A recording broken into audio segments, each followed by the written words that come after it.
But I think that's absolutely clear. There were also concerns, you've been asked this before, about the nuclear deal. A lot of optimism about the nuclear deal despite some domestic opposition.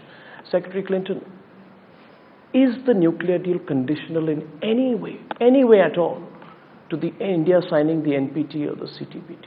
Is it at all conditional? No. No. No. The civil nuclear deal stands on its own merits. Right. There are provisions within it that we are still working on to fulfill.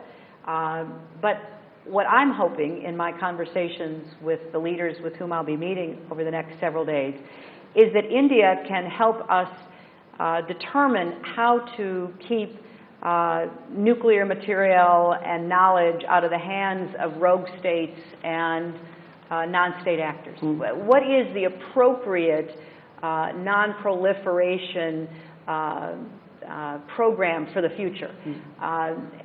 Again, India has a tremendous capacity to, determine what direction it wants to go. In this particular area, I was heartened by a speech that the Prime Minister's special envoy for non-proliferation delivered in Washington some days ago, where in effect he said, we may not go the route that others have gone in the past, but we want to be contributing to solving a problem which could endanger all of us. So I'm interested in knowing what are some of the ideas that India would put on the table. There's no conditionalities. No conditionalities. The new deal is not held hostage to... No, I was the co-chair of the India caucus in the United States Senate. I worked very hard for the passage of the India-U.S.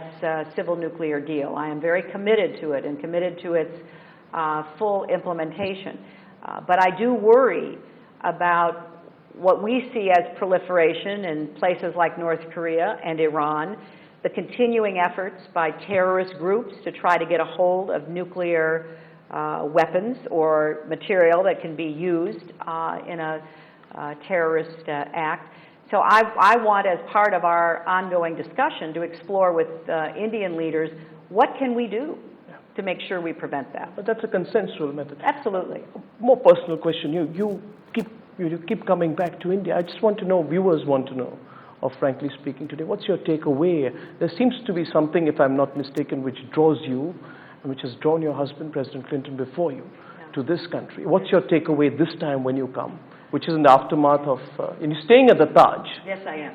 And I chose to stay at the Taj for a very specific reason. I wanted to send a message that I personally and our country is in sympathy and solidarity with the employees and the guests of the Taj who lost their lives, were injured, with the people of Mumbai and others who were impacted by the horrific attacks.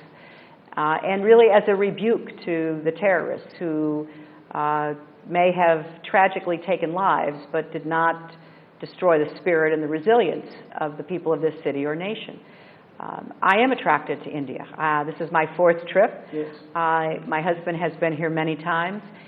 There's something about the dynamism of the people, the dedication to democracy that I've seen, the commitment to doing better all the time, making a better future.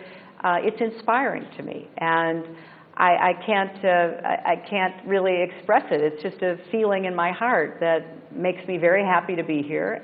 It's both a privilege and an honor, I think. And I love the food. I have many friends. I mean, it's a place that I feel very comfortable in. You wish you'd come here with the family, well, the entire family. We will work that out, I'm sure, in the future. Perhaps when it's not so official and we can actually just walk the streets and spend time with people, and instead of the schedule that one keeps as an official visitor. Can I ask one last question? Again, a personal question. We've seen you in many roles over 3, 4, 5, 6 decades. Now, you top lawyer, a very different First Lady, and now Secretary of State. I know you've been asked this cliched question many times. What next? What do you see your role, say, 5, 6, 10 years from now? Retirement, I hope. Probably it will be along the lines of what we just did. I started out as an activist and an advocate for children and families and women. Yes. I worked very hard to create organizations and to promote the ideals of equality of opportunity, and I would go back to that. I would go back to being a voice for the voiceless, standing up against conditions that just leach the life out of children and oppress women and prevent people from fulfilling their God-given potential. I think it's a great tragedy that, you know, walking around New York City or walking around Mumbai, there are probably people who could have found a cure for cancer, but they never got educated. True.